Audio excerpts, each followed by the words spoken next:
Check, check, check, check. Dutch Comic Con 2024. Utrecht. Zijn jullie nog een beetje wakker? Het kwam er niet heel overtuigend uit, moet ik zeggen. Was het leuk net met Matthew Mercer? Mijn naam is Brainpower en ik ben vandaag samen met Wouter. De hosts zijn wij voor dit hoofdpodium. En we gaan door met de volgende gast, dus ik switch gelijk naar Engels. En de volgende gast is echt heel interessant. The next guest is a Scottish actor and author. He wrote multiple books. One was called Clanlands. And he's also involved in a lot of video games. But he was in a lot of films. The new Rambo, the 2008 Rambo, Colombiana. And do we have any DC Comics fans here? Come on, man, Utrecht. Do we have some DC fans? Because this man was also in Aquaman, King Atlan. But you also may know him from Outlander. Where are my real Outlander fans? And then he is also in House of the Dragon. But you may know him from the Hobbit trilogy as Dwalin. So give him a super warm welcome, the one and only Mctavish. Hello. Wow. Hello. Let's sit down right here. Yeah, right. We got a beautiful chair for you. Very For nice. the guest. I guess I gotta sit right here. You gotta sit there. So I'm gonna They sit. swapped it. Right. They changed us around. Well, there's a little kind of barrier. That's interesting. Just in case I launch myself into the crowd. Yeah. Okay. So we're very happy that you're here because you split your time between New Zealand and London. Is that correct? Yes, I live part of the time in New Zealand, part of the time in the UK, and part of the time just on planes, really. So I spend a lot of time on planes. A lot of time on planes. So Yeah. I want to ask you a few questions before Yes. we move on into the Q&A with the audience. Yes. So if you guys have any questions, get ready to ask Mr. Graham Mctavish your question. Of Please. course, you can get your autographs over there at the guest square, but we're just going to chat up a little bit and then we go into the Q&A. So before we get things started, can you elaborate a bit on how you got into acting? What were the early days like? Wow, okay. How I got into acting. Well, acting was by accident. Like pretty much everything of significance in my life really has been an accident. Which is somewhat of a blessing sometimes because when you go into things without knowledge, it protects you from understanding that perhaps you wouldn't do it if you knew what was coming. In the case of acting, I used to do comic sketches with my best friend at school. We would write sketches together, we would perform them, but we were interested in being writers, we weren't interested in being actors. But my drama teacher at school was always asking me to be in plays, and I always said no. And then on this one occasion, he came to me and he said that the actor that was supposed to be in this play had fallen ill. And this was 3 days before the production, 3 days. And he said, would you do it? And to this day, I have no idea why I agreed. Literally no idea. I think maybe there was a girl in the cast that I fancied or something like that, and I thought this might impress her. So I agreed, and I learned the lines in 3 days, which I probably couldn't do now. Went on, it was a comedy. People laughed, there was applause, and I was like, oh, yeah, this is nice. This is a nice feeling. And then I did it as an amateur actor between school and university. And I did a few things. And then I did a lot at university. And then in 1983, I became a professional actor. And so I've been a professional actor now for, my God, 41 years. How terrifying is that? No, that's great, actually. Well, yeah. You started out doing the comedy sketches with your friend. Yeah. And then you also did a lot of work in London's West End, right? Some theater work? I did a lot of theatre, yes. I did a lot of theatre. I haven't done theatre for 18 years, but I did a lot of theatre. The last theatre job I did was at the Royal Court in London, and I think it's possibly my favourite entrance of all time. I was playing a very, very unpleasant Scottish character, not unusual. And in this particular play, it's set in an apartment, and there were two people in the apartment, and they were having a baby, they were arguing, she leaves, he calls for a doctor is expected, right? And then you hear this knock on the door. And nobody's mentioned my character's name at all. People don't even know I'm in it.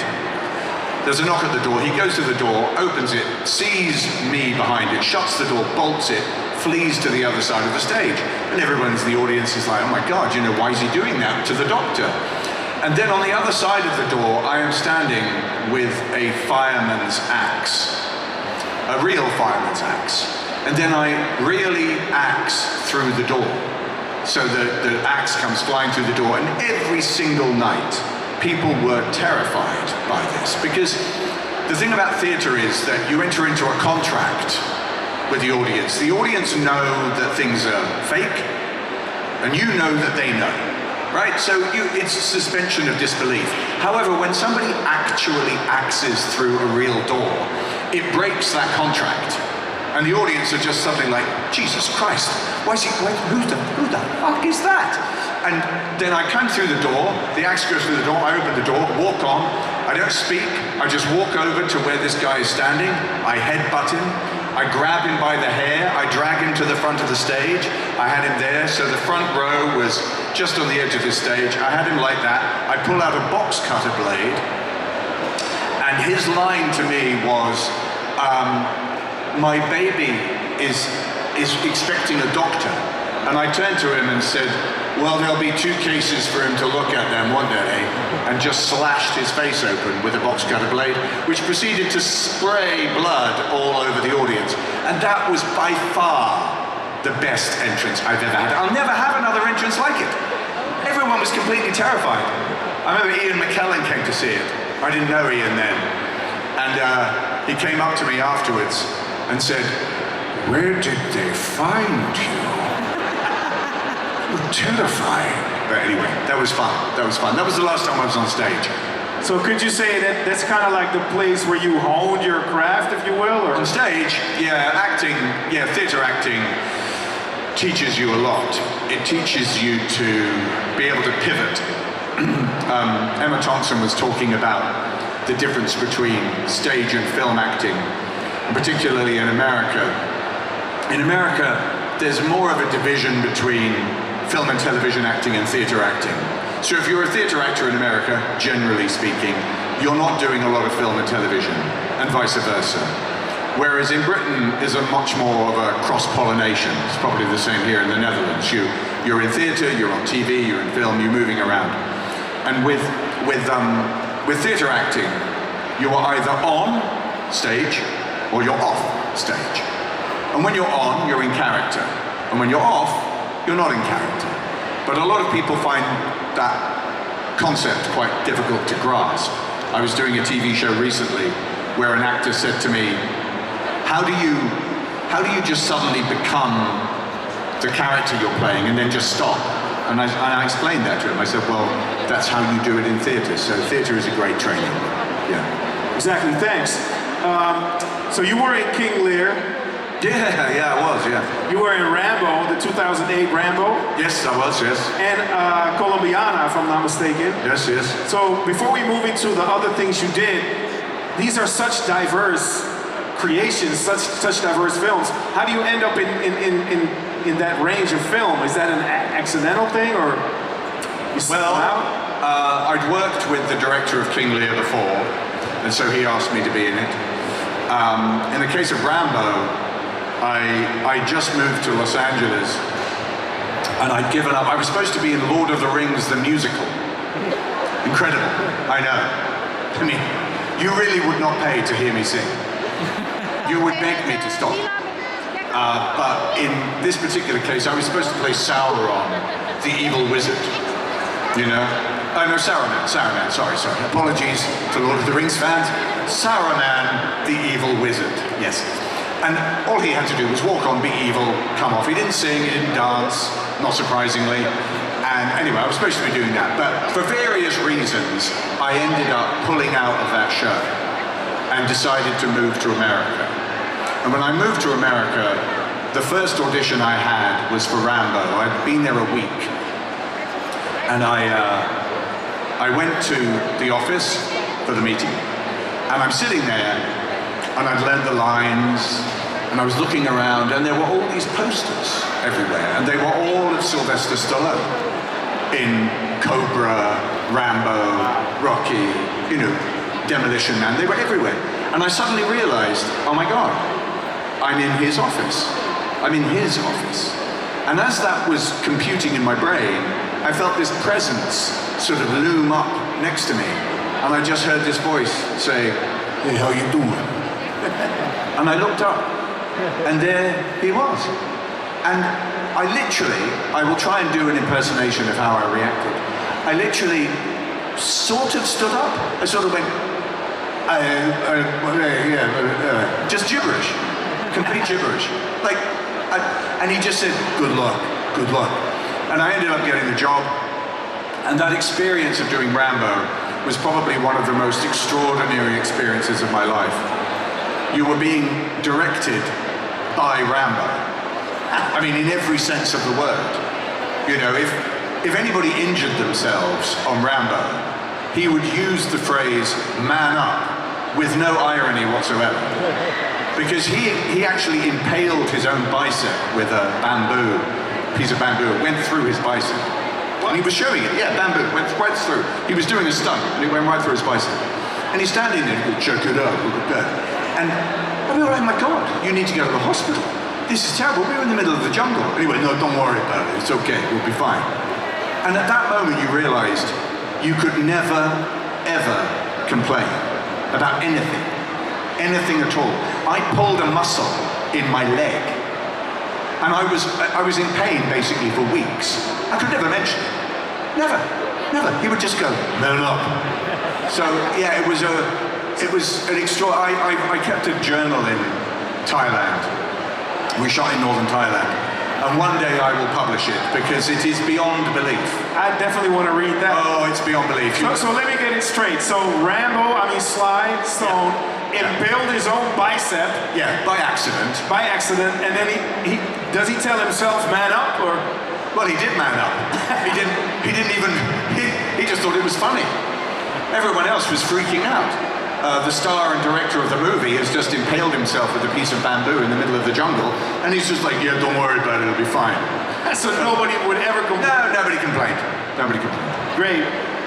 So you have been a part of a lot of big movies, and actually one thing that I really loved is your part in Aquaman, a 2018 DC Comics film, King Atlan. Is it an accidental thing that you play these mythical figures sometimes, or is that like? Well, you mean like fantasy and stuff like that? Well, it's. I mean, I love fantasy. I love watching it. I love reading it. I guess it's somewhat of an accident. I guess what happens is that you start to become known for a certain genre, and people go, "Oh yeah, he was in The Witcher." He was in House of the Dragon, blah, blah, blah. They're fantasy things, let's get him in there. He was in The Hobbit. So it becomes a sort of self-fulfilling prophecy that you end up doing those things. But I love doing them. I don't do many jobs where I have a mobile phone. It's mainly swords, candles, horses, cloaks, axes. Not a lot of sitting behind a desk in a suit, no. King Atlan, the first ruler of Atlantis. Yes, indeed. Phenomenal piece. He tried his best. Yeah. It just all went a bit wrong for him, really. I mean, he didn't know it was going to sink. Good grief. So, you can obviously see you have a lot of fans in the room.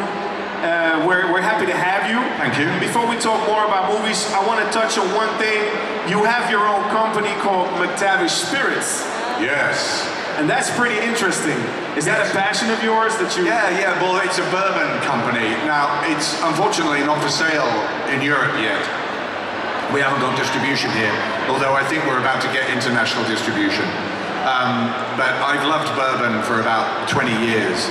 I was introduced to it by, excuse me, a good friend of mine, Nolan North, who I did Uncharted with. And I was at his house. And being Scottish, you have this sort of arrogant, condescending assumption that bourbon is like an American Scotch. They just can't call it Scotch. But then I tried it, and I've never looked back. So I was a sort of closet bourbon lover for 20 years. Wow. And now I'm out of the closet. I love bourbon, and I've got 3 now. I've got 1 rye and 2 bourbons. And it's great fun. It's been an education. But again, something that I went into by accident. I didn't plan it. I got approached by somebody, and I just sort of went, oh yeah, why not? Okay, that sounds fun. And here we are. I've now got a bourbon brand. And I checked out the site. It looks beautiful. The product looks great. The bottles, the label. Thank you. Yeah, one of my oldest friends designed the labels from Scotland, yeah. Wonderful stuff, Mctavish Spirits. And I want to ask you something about your role as Dwalin. The Hobbit trilogy. There's this incredibly dominant uniqueness about how you portray that character. I mean, to me, this powerful way of conveying a certain no-nonsense vibe of that character with a sense of humor. How do you prepare for a role that iconic? Well, with doing The Hobbit, we were all very aware of the legacy that we were inheriting from Lord of the Rings, and an enormous army of Tolkien fans. Very similar with Outlander, similar with quite a few things I've done actually that have a very, very big existing fan base. The Witcher, everything to do with Game of Thrones, all of those sort of things. So you approach it with humility and respect for that, but you have to just bring your own take on it. So you don't want to get crushed by this expectation. So much like Outlander, and much like the other things I mentioned, with The Hobbit, I thought of my father. My father's been a great inspiration to me in many things. Definitely a bit of my father in Dougal Mackenzie. Definitely a bit of my father in Dwalin. It's a very Scottish kind of dour, stoic mentality. Just, life is hard, but just deal with it. But he also had a great sense of humor. So when I thought of Dwalin, I thought of him. And he's no longer with us, but and sadly he wasn't alive when I made The Hobbit. But I think he would have probably recognized himself in it. Not the actual look of him. I mean, my dad thankfully did not look like Dwalin.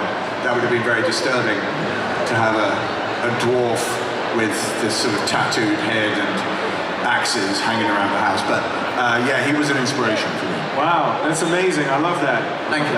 And just to completely switch it up, is it true that you were walking on your knees for 2.5 years doing those films? No. No. We thought we were huge.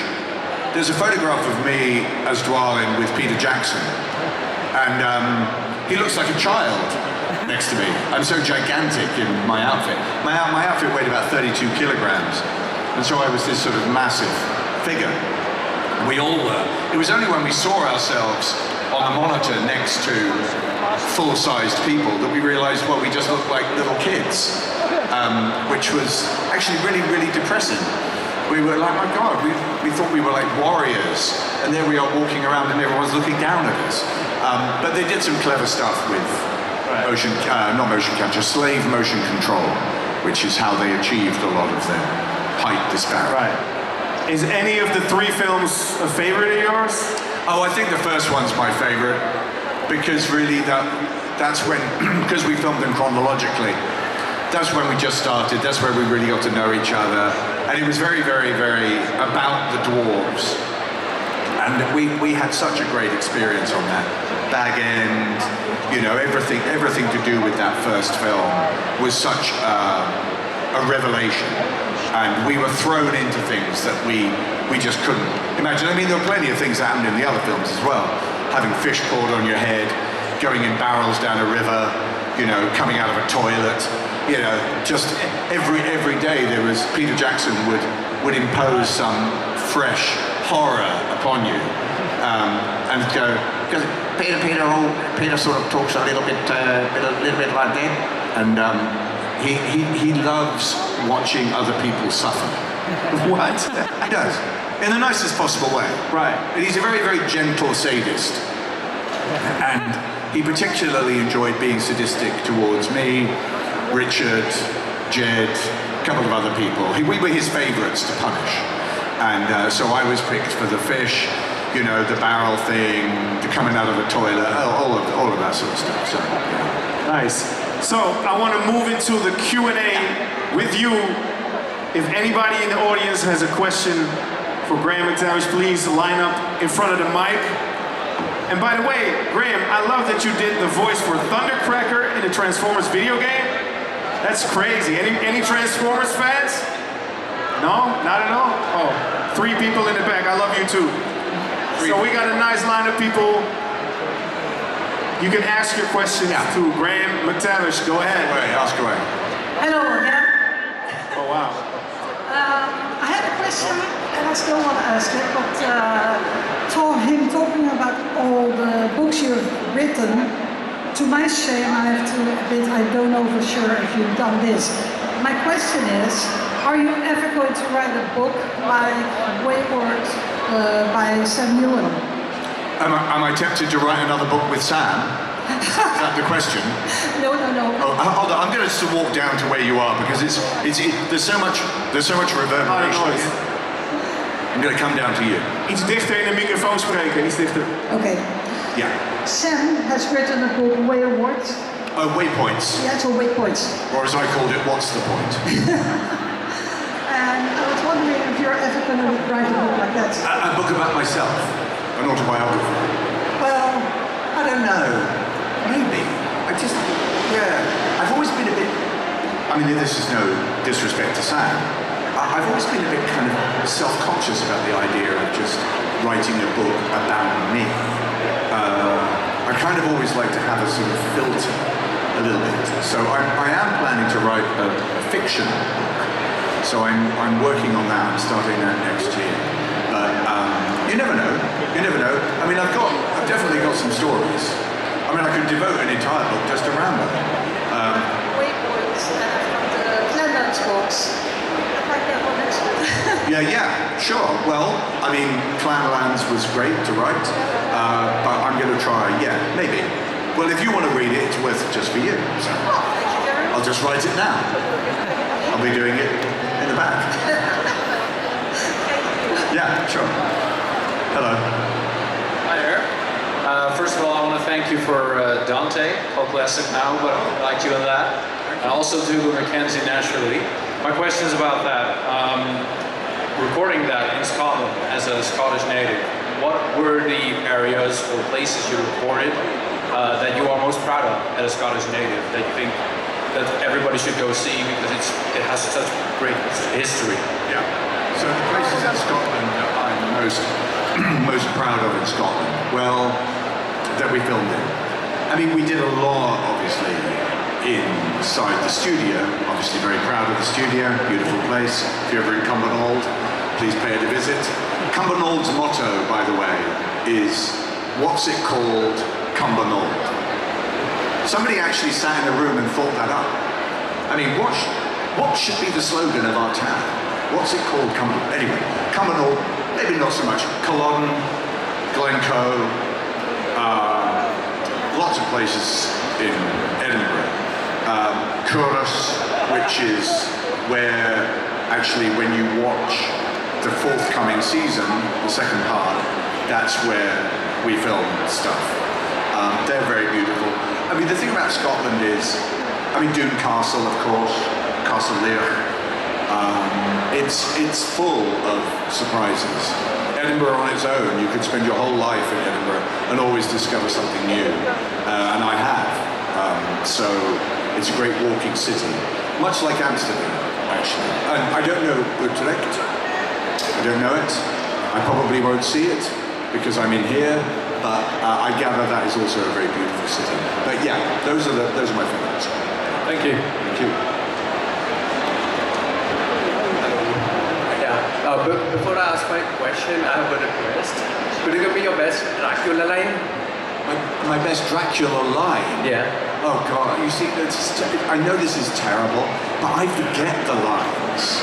I forget the lines. I mean, I'm so sorry, I recorded that years ago. So if you give me the line, I will repeat it. How about the one that goes, I am Vlad Dracula Tepesh and I have had enough. Like when Oh yeah. gets hit with the whip. Yes, right. Okay, so I am Vlad Dracula Tepesh, and I have had enough! Thank you. So my question is, basically, when you got the script for Castlevania, what decisions did you make on your own? And like what creative decisions did you bring to the character? What creative decisions did I bring to the character of Dracula in Castlevania? Well, I'd played Dracula before on stage, so I was a bit familiar with him, but this was a very different take on him. Warren Ellis wrote a really interesting version of Dracula, because I think what was wonderful about it and what I tried to bring to it is that this is a man who is very capable of deep love. And that's what was interesting about the character. It's quite easy to play a vicious, cruel, manipulative Dracula, but one that has a great deal of love in him. And when that love is taken away, how that affects him, that's what really interested me in the character, and that's what I tried to bring across as much as possible. So with somebody who is capable of love, which is all of us, you just have to invest your own personality in that. How would you feel? How would I feel if the woman I loved was murdered by people in my village? It wouldn't be good. It wouldn't be good. I probably wouldn't have the reach and power of Dracula, but I would definitely bring them to account. Yeah. So you invest those things in a character like Dracula. Thanks. Thank you. Oh, hello. Wow, fabulous outfit. So much. I have two questions actually. One. Okay. What has been the most difficult role that you had to play or that you had to prepare for? The most difficult role that I had to prepare for? Well, yeah, I don't know. I mean, roles, the thing about acting generally, and I always try to tell this to people, is that it's an extension of play. I mean, that's why they're called plays when you're on stage. And all of us can remember when we were children, and some of us can probably still feel that now in our own lives. I mean, you're dressed in a costume, so you're engaging in play, and that is a very, very vivid, real thing in our brains. And actors really just don't lose that as they get older, so they have an ability to be in touch with it. Is the best way I can describe it. So when I'm in a role, I don't necessarily find them difficult because I love play. So I can be in character, in a very difficult character. I was doing Spartacus this year, and there were some very, very difficult scenes, but as soon as the scene is over, I'm just me. I'm fine. I've never really been one of those actors that just sort of goes off and lives in a wood for 6 months and sort of learns how to be, a Highlander. I remember when we were doing Outlander, Duncan Lacroix, before we started filming, actually went and lived in the wilderness for, I don't know, I think he lasted about 5 days, and then he came back because he missed a warm bed. So I've never done anything like that, but I mean, I don't have favorite roles. I've been very lucky. I've really enjoyed pretty much all of them. I try and think of things that get me into character are things that have happened in my real life. So grief, loss, love, anger. We all have those emotions, so you just have to access them. Thank you. Yes, volgende vraag.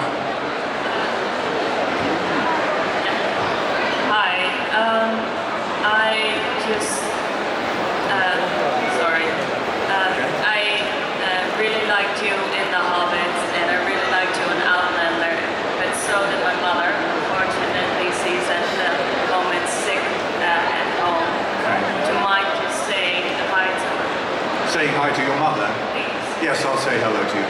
Thank you. Is it on? Yes, it is. It's on? Hello, what's her name? Jonneke. Jolika.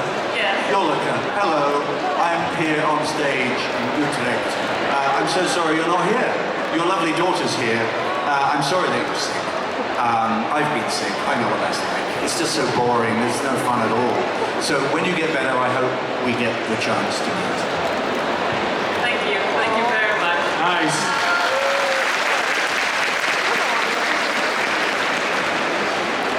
I have a question for the whole series.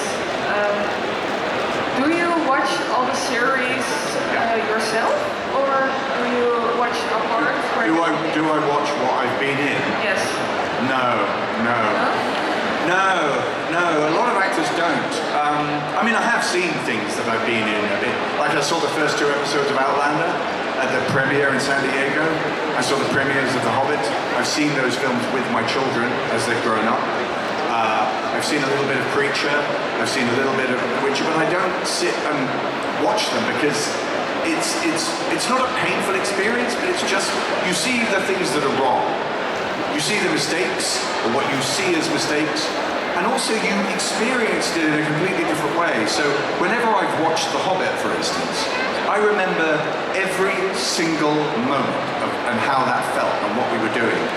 And it takes you out of the experience. So, I remember, what we had for lunch that day. I remember the journey to set. I remember the jokes that we were making just before we did the scene. And which can be fun, but I don't really sit down and watch my own stuff. No, it's kind of weird, I know, but I like to just watch other people's stuff that I can lose myself in, and that's why I don't. Yeah, I try not to watch. Okay. Thanks. Next. Hi. I hope you're having a really good time today here. So it's been a while since The Hobbit released, and since then we have had a lot of new talking projects with Amazon series, a new movie coming out soon. Yeah. Have you ever considered coming back to the franchise? Coming back to Middle Earth. Yeah, for another role. Yeah, listen, never say never. Peter Jackson famously said after Lord of the Rings that he would never do another Middle Earth film, and lo and behold, we ended up doing 3. So, never say never, but it would depend. I don't think I could be a dwarf again. It would almost be disrespectful, really, to Dwalin. And also, the experience of being a dwarf is very unique. It's an experience that only, as Richard Armitage said at the time, only 13 of us will ever know what that's like. And it was great, but I'm not rushing to go back to Middle Earth. I had a great time there, but it's like a really great holiday that you had. Sometimes if you go back to where you had the great holiday, it's not as good the second time round. We'll see. Hopefully one day. Hopefully, who knows? Who knows? So we got about 10 minutes left for a couple of great questions. Hello. Let's go. Hello. Yes.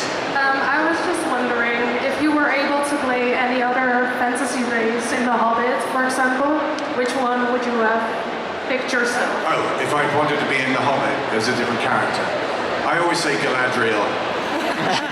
She just had the best outfits. She would just swan on, speak really slowly and softly, and then leave. And it was great. What a great role. Super light costume, minimal makeup, apart from the ears. And Galadriel. Obviously Gandalf. There are so many great characters in The Hobbit. But I was just glad to play them. Hello, young man. Have you ever broke a bone when you were performing on stage? Have I ever what? Have you ever broke a bone when you were performing on stage? I couldn't quite understand. Have I ever done a what? Did you ever break any bones while performing on stage? Break any bones? Yeah, I think that's what he said. Break any bones performing on stage? No. I've been stabbed. I've been stabbed on stage. I got stabbed in the arm I've been stabbed in the ribs. I got punched in the face. I got kneed in the groin.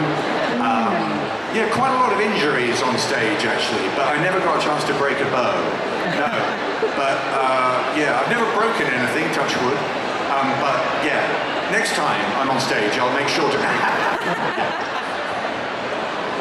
Yeah.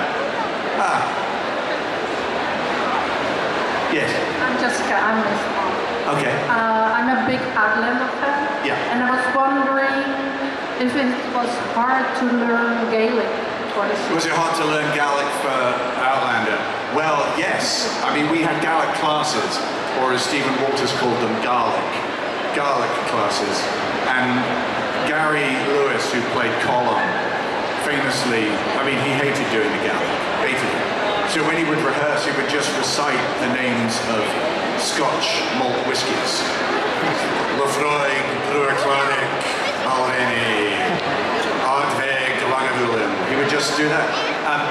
So we had classes, but for the really big speeches, so no matter who you ask, they're lying if they said they learnt it off by heart. So you would have these, what they call idiot balls. So people would be standing, with these things, and you'd have to pretend you weren't reading them. But it's the only way, because I don't speak Gaelic. I wish I did. So, yeah. Let's get this man. Good grief. What an outfit.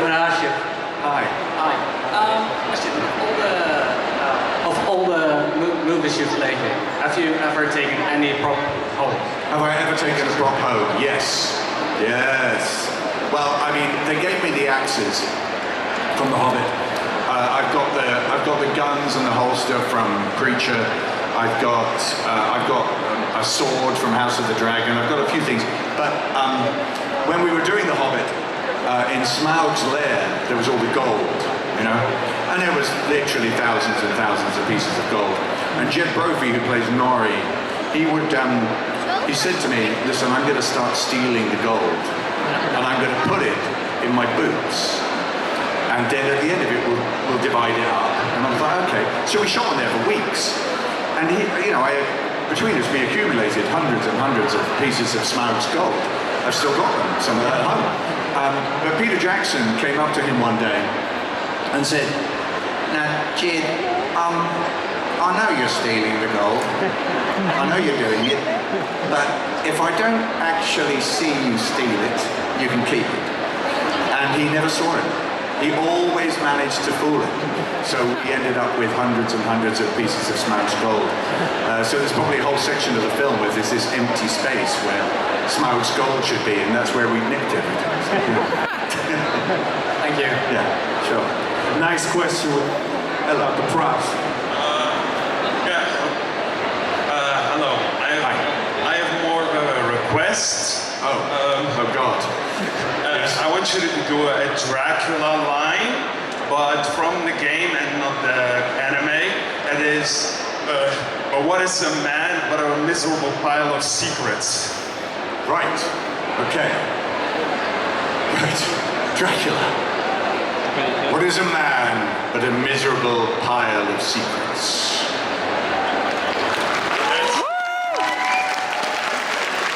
My pleasure. My pleasure.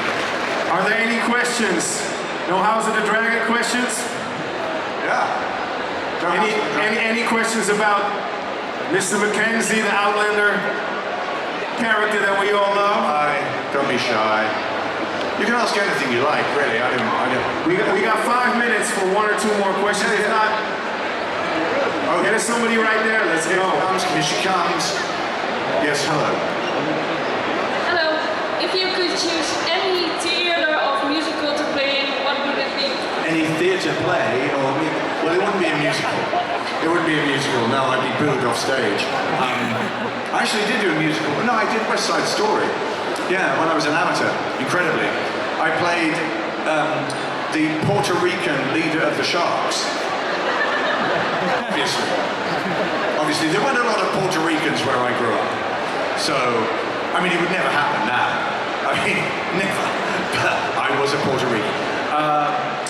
Well, I'd love to play Macbeth. I'd love to do, there's loads of plays. I'd love to do The Crucible, I'd love to play John Proctor. I'd love to do Who's Afraid of Virginia Woolf by Edward Albee.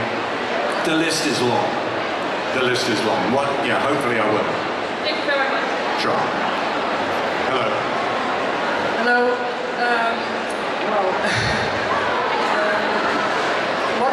Can you tell a funny anecdote from Outlander, maybe? Funny anecdote from Outlander.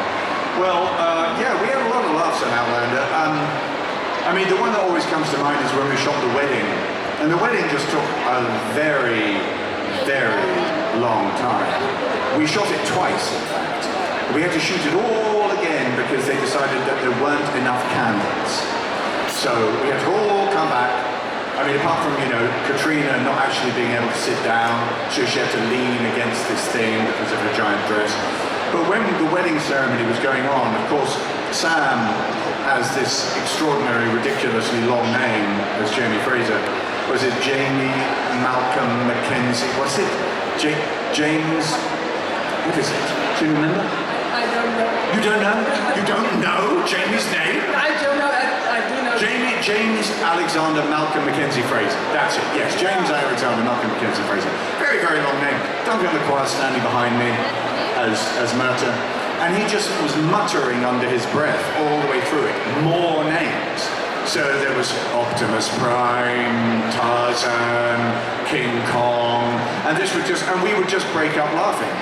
And he kept doing it. He would think of a new name. And eventually the director got very annoyed and we had to stop. But yeah, that was definitely a funny moment. Duncan made me laugh every day. He was very, very funny. Thank you very much. Sure. Thanks. So we got room for at least one more question. Come on. I have a quick question. Yep. What's your favorite character from House of the Dragon? My favourite character from House of the Dragon? Well, obviously Sir Harold Westerling. No, who's my favourite character? You're talking about funny things. Paddy Considine, who played the King, we had a great relationship. He was always making me laugh. Always. We had a great time on that show.